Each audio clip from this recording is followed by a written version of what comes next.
Alléluia. Bien aimé, nous devons comprendre la délivrance. Comme je disais hier, la délivrance, il y a trois sortes de délivrance. La première délivrance, c'est la délivrance de la mort éternelle. Cette délivrance-là du péché, de la mort. Le péché d'Adam et Ève, nous avons été perdus. Christ est venu nous sauver. Quand il nous a sauvés, c'est ce qu'on appelle les saluts. Il nous a délivrés. Les saluts, c'est une délivrance. Christ nous a délivrés. Et la deuxième, j'ai dit, c'est ce que nous sommes en train de parler là, la délivrance de la malédiction du passé. Et ensuite, cette délivrance de la mort éternelle, quand Dieu viendra pour nous délivrer de la mort éternelle, la Bible dit, vous avez crié en moi, je vous ai donné la vie éternelle. Donc Christ viendra nous délivrer de cette corps, de cette corps de la mort. Mais la délivrance que nous avons besoin aujourd'hui, c'est la délivrance de la malédiction du passé. Parce que l'homme est tripartite. Tripartite, esprit, âme et corps. Vous êtes là? Ok. Esprit, âme et corps. Nous avons à nous l'esprit, l'âme et le corps. Quand Christ il vient dans notre vie, il délivre notre esprit du péché. Nous sommes sauvés. C'est la Bible, nous sommes régénérés. L'esprit de Dieu vient entrer dans notre esprit. Mais il y a encore l'âme et le corps qui a besoin de la délivrance. Et le péché du passé, la malédiction du passé, c'est une chose que je vais expliquer ici, entraîne les douleurs que nous puissions les ressentir dans notre vie. Malgré que tu es sauvé. Mais il y a des choses qui te suivent, des choses pour lesquelles tu recherches la délivrance. C'est pourquoi on dit, je m'en vais chercher la délivrance. Tu ne vas pas chercher la délivrance parce que tu n'es pas sauvé, tu es déjà sauvé. Mais il y a des choses que tu sens dans ta vie qui t'empêchent de percer, qui t'empêchent de t'épanouir. Parce que Dieu, en te sauvant, il veut que tu vives une vie de joie. Pas la vie de tristesse que nous voyons aujourd'hui. Ça me fait mal de voir les gens, les chrétiens dans la tristesse. Étant dans la maison de Dieu, mais triste. Triste, malheureux, malheureuse. Pourquoi? Parce que quelque part, ils sont encore liés, rattachés à certaines choses qui les empêchent de s'épanouir. De s'élever. La vie chrétienne, c'est une vie d'épanouissement. Alors, il y a des fois, on ne comprend pas. Pourquoi? Parce qu'on n'a pas compris le domaine de la prière, parce que la Bible dit, Jésus a dit, jusqu'à présent, vous n'avez pas encore prié. Il dit, priez afin que votre joie soit parfaite. Donc, la prière va vous amener à la joie parfaite. Et c'est la même prière qui va produire votre délivrance. Alors, si je ne comprends pas ça, vous savez, quand je vais venir chez un pasteur, on va t'imposer le même, paf, tu tombes, et puis après, le démon peut se manifester, c'est vrai. Mais, ce n'est pas ça la finalité des choses.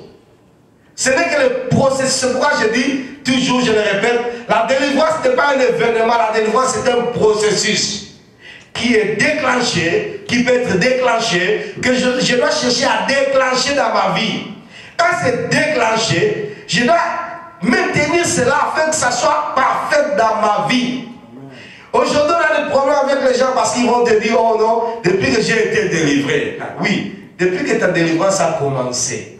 Et une fois tu t'es arrêté.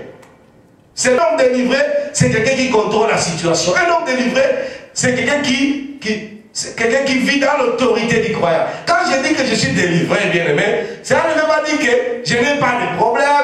Cela ne veut pas dire que je ne vois plus de manifestations. Cela veut dire que je vis dans une position autoritaire dans ma vie chrétienne.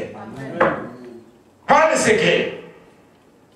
Ça a commencé, j'ai compris, le pasteur me donne le conseil, il dit, ma soeur, c'est que nous prêchons, frère, prenez beaucoup de temps de jeûne dans votre vie. Une fois par semaine, jeûnez et priez pour que votre vie spirituelle grandisse. Ça, c'est l'ordonnance pour maintenir ta délivrance. C'est l'ordonnance. C'est comme les enfants d'Israël. Israël est délivré. Le peuple d'Israël est béni, n'est-ce pas? Vous êtes avec moi? Le peuple d'Israël est béni. Très béni même. Mais il y a toujours des problèmes. La Bible dit que pour ceux qui l'ont reçu, pour ceux qui croient à son nom, il leur a donné quoi? Le pouvoir. Alors à la fin, il dit, voici tout pouvoir m'a été donné, je vous le donne. Allez. C'est la raison pour laquelle quelqu'un comme Pierre n'avait plus peur. Peur de quoi? Parce que j'ai le pouvoir. Mais aujourd'hui, les chrétiens, on n'a plus le pouvoir. Et regarde comment on fuit les sorciers. Regarde comment on vit aujourd'hui à l'église. Comme je disais hier. Les sorciers doivent venir à l'église. Vous savez pourquoi il vient à l'église? Parce qu'il veut se convertir. Quand Dieu envoie les sorciers dans les églises, ce n'est pas pour rien, parce qu'il veut qu'ils soient touchés par la puissance de Dieu et qu'ils se convertissent afin qu'ils ne témoignent. Nous, quand les sorciers viennent à l'église, aujourd'hui, c'est eux qui ont beaucoup plus, je ne peux pas appeler ça d'onction, puissance pour refroidir l'église. Et on vit dans les conflits, dans la confusion, dans l'inimitié, et on est à l'église.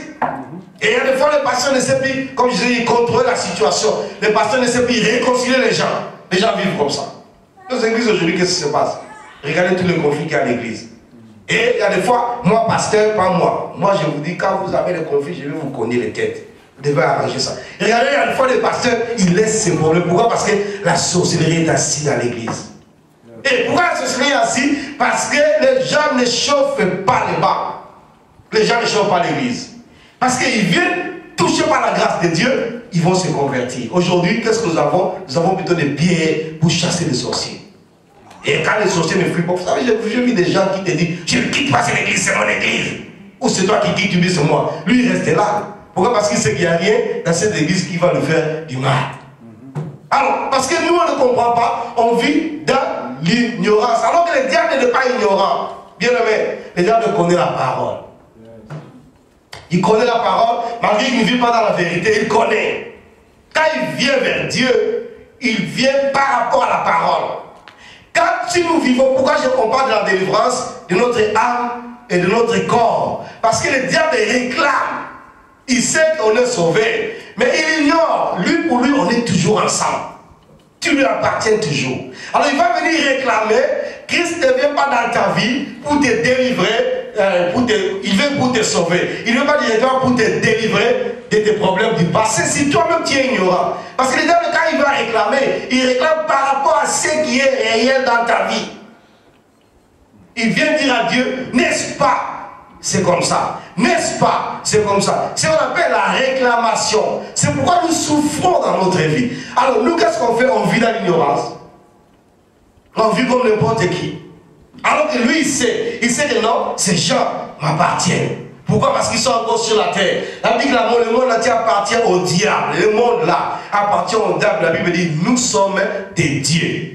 Quand je veux commencer à réaliser que nous sommes des dieux, le psaume dit, vous êtes des dieux, mais vous mourrez comme des chiens. Ça veut dire, vous n'êtes pas inutiles. Quand Dieu vient pour nous délivrer, il vient nous délivrer au travers de ce que nous-mêmes nous connaissons. Le diable va réclamer ta vie jusqu'à ce que, si possible, te détruire. Il sait ce qui se passe. Vous vous rappelez de l'histoire j'aime souvent raconter cette histoire d'Élie. La Bible dit qu'Élie avait le problème avec Jézabel. Alors, Élie a proclamé qu'il y aura plus la pluie sur la terre. Et alors 3 ans, il n'y a pas de pluie. Alors après, Jézabel a commencé à suivre. Élie a fui, Dieu lui dit, bon, rentre, je vais par toi faire revenir la pluie. Akab le cherchait. Akab, c'était le roi d'Israël, sa femme Jézabel. Akab avait peur d'Élie. Mais Jézabel, la bête, n'avait pas peur d'Élie. Alors la Bible dit, Élie a dit, rassemblez les prophètes de Baal, les prophètes d'Astarté, on va voir le Dieu de qui est grand. Quelqu'un peut dire Amen. On a tout rassemblé, et puis après, on va voir le Dieu qui invoque par, qui agit par le feu. C'est lui que vous connaissez l'histoire, je vous ai parlé de toute l'histoire. La Bible dit, les prophètes de Baal Astarté ont invoqué parce qu'ils étaient nombreux. Dit, vous commencez, l'État devient toujours devant, vous commencez. Ils ont invoqué, rien ne s'est fait. Élie a invoqué le feu de sa vie. Alors il a dit aux gens, mais tuez-moi tous les prophètes de Baal d'Astarté. On a coupé la tête de tout le monde. Alléluia.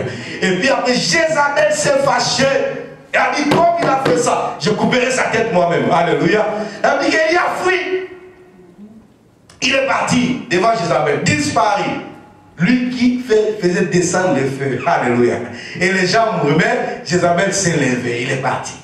Et a parti jusqu'à partir au ciel. On a même de mourir. Je ne peux pas dire qu'il a fait de rien de ne pas mourir. Mais il est arrivé qu'il n'est pas mort. Alors Jézabel dit que moi je vais te couper la tête. Et il est parti. Alors quand il est parti enlever, Élisée est resté bon. Jézabel dit ça ce n'est pas lui. L'autre là c'est Élisée. Moi je cherche Élie.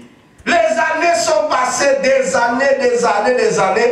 Quelqu'un naît dans ce monde, on lui donne le nom d'Élie. Alléluia. Vous connaissez c'était qui? Jean-Baptiste. Il grandit avec toute l'onction de prêcher l'évangile, de rassembler le flou comme Élie. Et pendant ce même temps, le diable, comme il s'est réclamé, il a suscité aussi Jézabel. La Bible dit, Hérode a pris la femme de son frère, qui n'était pas sa femme. il a pris Hérodias comme sa femme. Alors ils ont commencé à vivre. Et puis à un moment donné, comme Élie faisait beaucoup de miracles, tout ça, il faut beaucoup de choses, pas de miracles. Et puis Hérode s'est fâché, Hérode l'a arrêté. Le roi dans la jalousie. Comment toi tu amènes la foule? Moi je suis quelqu'un qui va venir avec la foule. On l'a arrêté. Il l'a arrêté, mais il le craignait.